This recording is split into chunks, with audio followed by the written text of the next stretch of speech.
Ladies and gentlemen, welcome to the Rogers Kakasungura YouTube channel. You know, there are things that happen and you lack answers, but because it's Baba who has said, we just say, let it be. Tomorrow we were set for the maandamano. We have spent a lot of resources in planning for the live broadcast tomorrow. But then suddenly Baba said there is no maandamano tomorrow. We respect the decision. Baba is always right and we wait for the next move. Baba akisema right, tunakwenda right. Akisema left, tuko left. Akisema ruka, tunaruka. Akisema keti, tunaketi.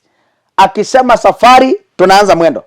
So Baba amesema maandamano ya kesho tuwache kwanza na tumetii. Right? Na hii koti nimevaa kwa sababu it's very cold where I am. Nilianza safari kutoka Nairobi, I'm almost in Narok, so nikaona acha niweke video kidogo ndio nipange kazi kwenda Kisii. So tomorrow there will be no maandamano. Na hii koti sio ya Gashawa. Koti ya Gashawa ni tofauti, tafadhali. Mkiangalia ikala vizuri haifanani na koti ya Gashawa, hapana.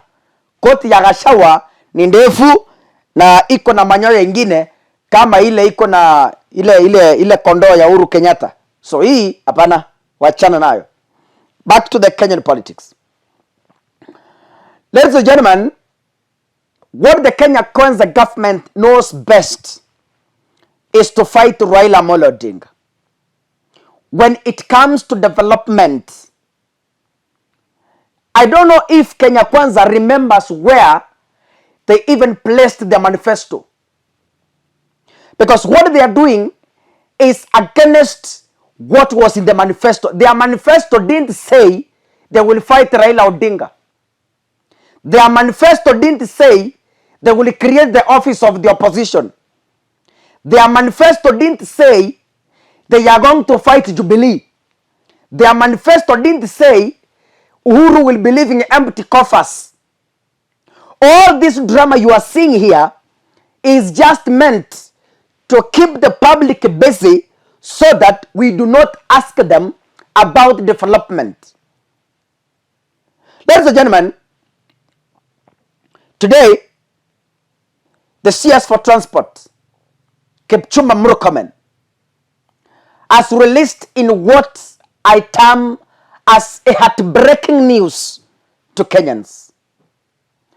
This is heartbreaking news because I cannot understand why a government cannot be able to build new roads. I cannot understand why the government is unable to initiate projects and complete them. Why?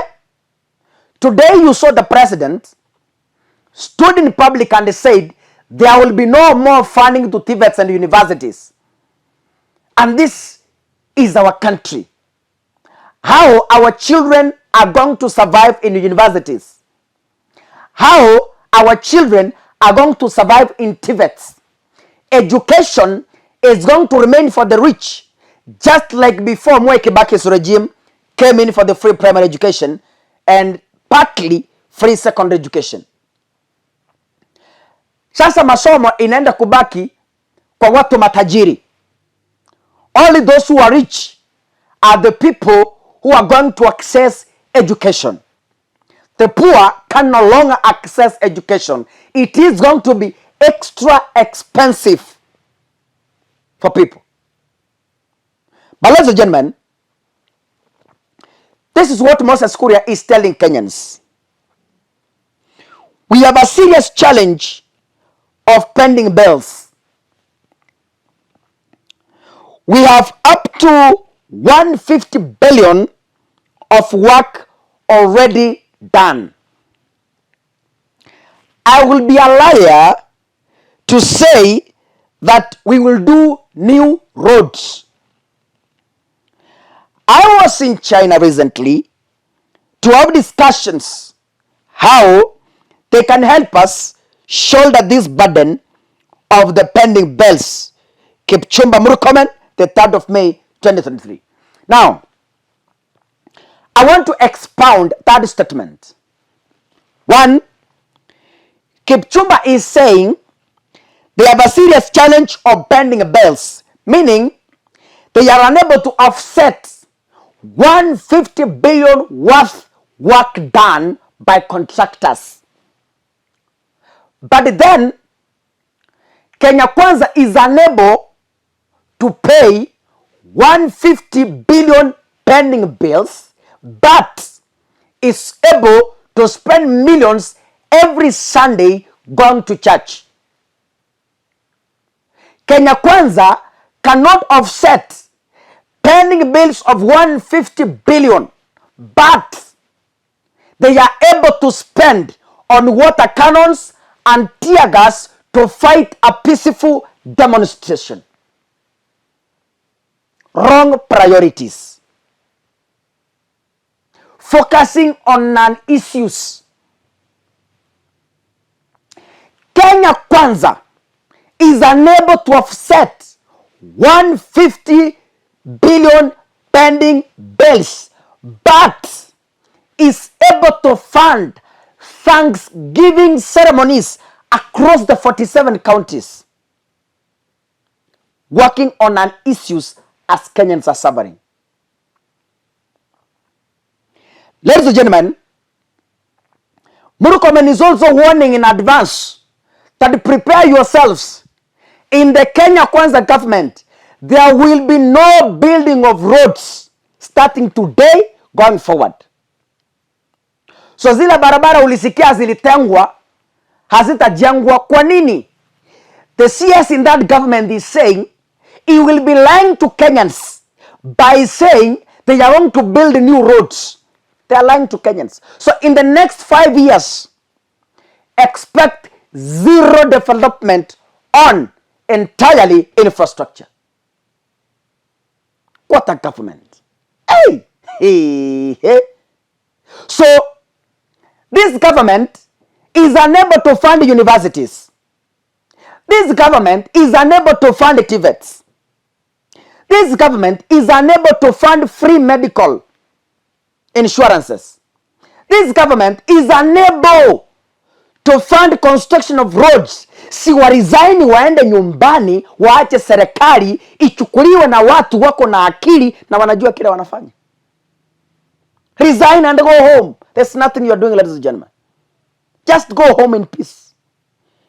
If you can't fund education, if you can't fund health, if you can't fund roads, if you cannot fund universities, if you can't fund TVETs, what are you going to fund? But we know, of course, you are going to fund churches, you are going to fund Mackenzie, you are going to fund prayers, you are going to fund Thanksgiving ceremonies. That is what you are going to fund in short. But funding education to help a coming generation is an issue in Kenya Kwanza. And this is the government that you want Kenyans to be proud of. Singing Kenya to its capacity. Ladies and gentlemen, don't you see we have a serious problem? Let me ask you. Hata kama wewe ulipigia hii serikali kura, don't you think we are having a serious problem? I'm asking as a concerned citizen. Hata kama wewe ni mtu wa Kenya Kwanza mahali uliko, wewe ukiangalia vizuri, don't you think there's a problem somewhere? Don't you think so? Don't you think we have issues in this government? Education is a basic need. Health is a basic need. Food, you cannot even subsidize. So what are you going to do then? Food is a basic need. As a man of a family, if you cannot cater for basic needs in your family, then you are incompetent. You deserve not to be called a husband. Period. Naishi hapo. Anyway, ladies and gentlemen, That is Kenya Kwanza for you. I didn't speak it. The person who spoke is the transport CS. Yeye ndiye amesema hakuna barabara inajengwa Kenya hii. Kwa nini? Wako na madeni ambayo hayajalipwa. God bless you. See you in the next video. Asanteni sana.